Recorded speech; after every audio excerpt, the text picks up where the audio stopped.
2 fires, an officer-involved shooting, and 2 teens killed by an alleged drunk driver. We're following the latest on 4 breaking stories today. It just immediately felt sadness. We do have 2 different shooting scenes here. All 3 now currently are at Harborview in critical condition. We have 4 live reports from across western Washington coming up. Car thefts, burglary, hit and runs.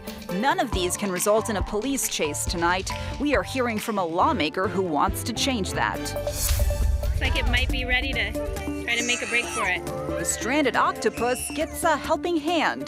The story behind this rescue tonight and what to do if you see an animal in need in the wild. King 5 News at 4 starts right now.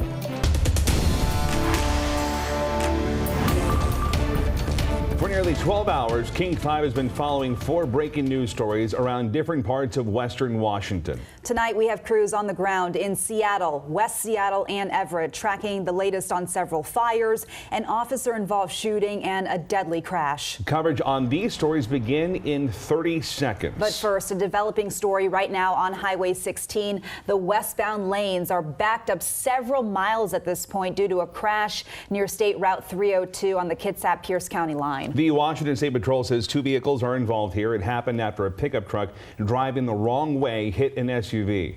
The driver of that truck ran away from the crash scene. 2 people in the SUV were taken to the hospital. One of them has serious injuries, and drivers are being asked to avoid this area.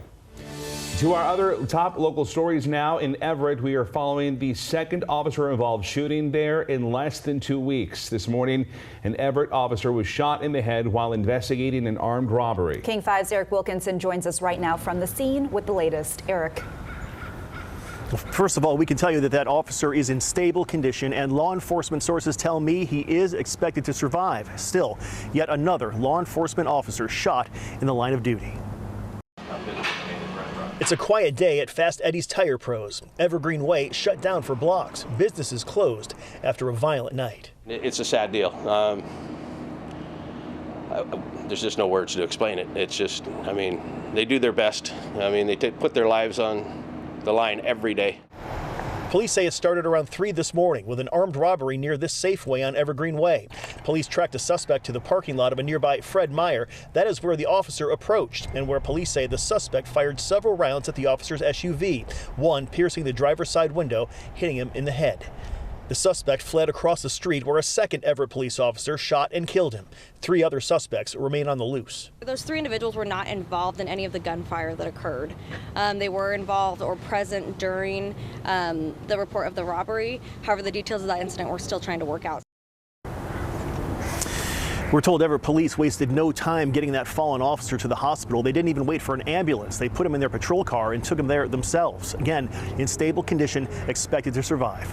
Live in Everett, Eric Wilkinson, King 5 News. Thank you, Eric. Again, this is the 2nd deadly shooting this month involving Everett police. On March 11th, an Everett officer and Snohomish County deputy shot and killed a man during a SWAT operation in Everett. It happened at a home on 91st Place Southwest after police responded to a domestic violence call there. A suspect was shot and killed after an hours-long standoff. The officer and deputy were placed on standard paid administrative leave. This also comes nearly 1 year to the day since Everett police officer Dan Rocha was shot and killed while confronting a suspect in a Starbucks parking lot. The trial for the suspect, Richard Rotter, entered its 3rd day today.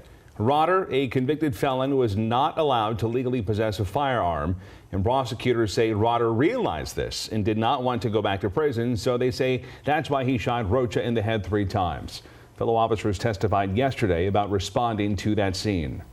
You know, I could keep his heart beating and his family could see him one more time by me doing CPR, if that's all that was. That's kind of where my mind was. Another sergeant also testified. He was the first on the scene. He could barely speak from the witness stand.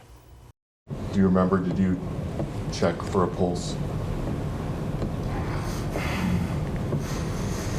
Yes. Did you find any, sir? The defense concedes that Rotter did kill Rocha, but they argue he has mental health and drug issues that clouded his ability to act rationally. If convicted, he faces life in prison. One person has been arrested in connection to a massive fire at a boatyard this morning in Seattle. Authorities say the fire destroyed around 30 boats at Seattle Boat Company along Lake Union in Seattle's University District neighborhood. And that is where we find King 5's Connor Board live for us right now. Connor, what does the boatyard look like right now, and what do we know so far about the suspect? Crews first arrived here at 2:15 this morning, and they are still here now. Police say that during the investigation, an arson bomb squad found the 32-year-old suspect hiding inside a boat moored in the water. Now boat owners are having to cope with the loss of their vessels. It's pretty depressing. I just got a message this morning saying that there was a fire down here. The start of boating season is usually marked by sunshine, but for Scott Coleman, this year is marked by flames. We've had it here for years and there's never been a problem. Apparently it's arson, which is really unfortunate, but there's been a lot of crime around this area. His family's boat was one of around 30 vessels that authorities say burned early Wednesday morning after an arsonist torched the structure. Firefighters tell King 5 that flames soared 70 feet high. Shocking news to Scott and the general manager of the facility, Seattle Boat Company. Just received a late night call that there was a fire reported, and just immediately felt sadness. James Baker said he was spending the day calling people like Scott whose boats were stored at his facility and are now gone.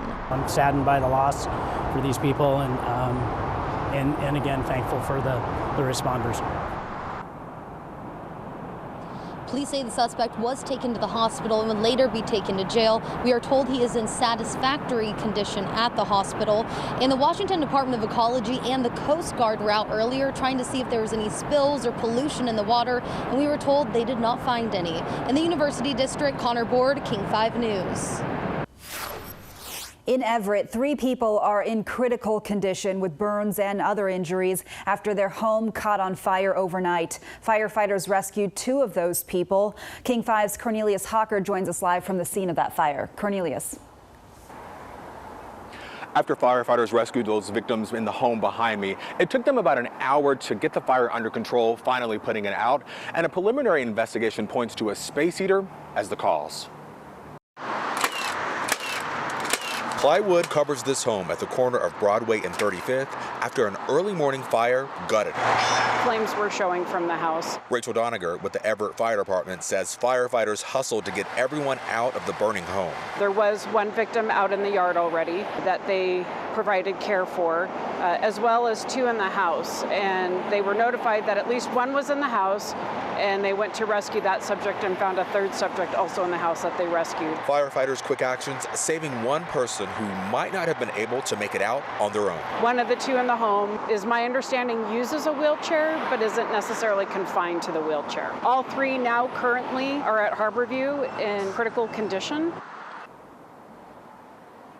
I talked to a family member of one of the victims who says, unfortunately, their loved one was burnt from the waist up. Live in Everett, Cornelius Hawker, King 5 News.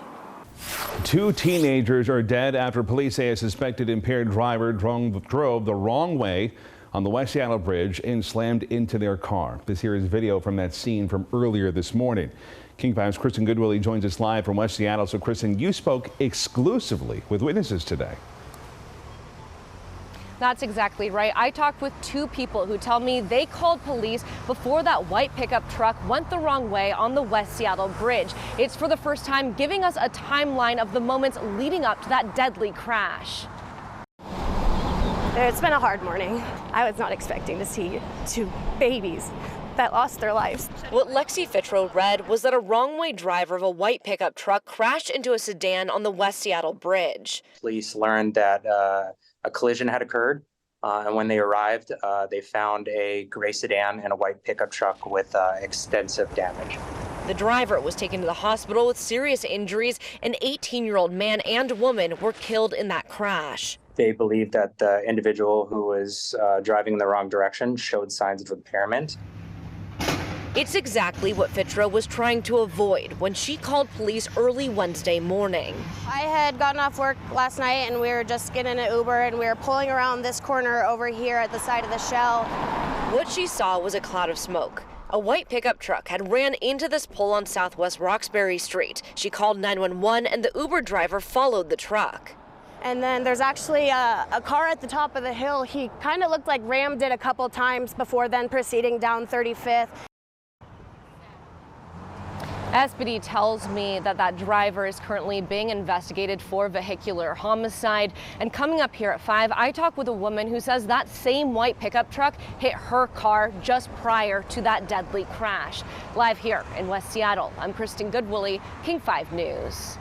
King 5 is going to be tracking all the up-to-the-minute information on these stories, and we will bring you any updates that we get during this newscast on air. And you can also stay on top of breaking news with our alerts on our King 5 app. Just text the word app to 206-448-4545, and we'll send you a link to download it for free.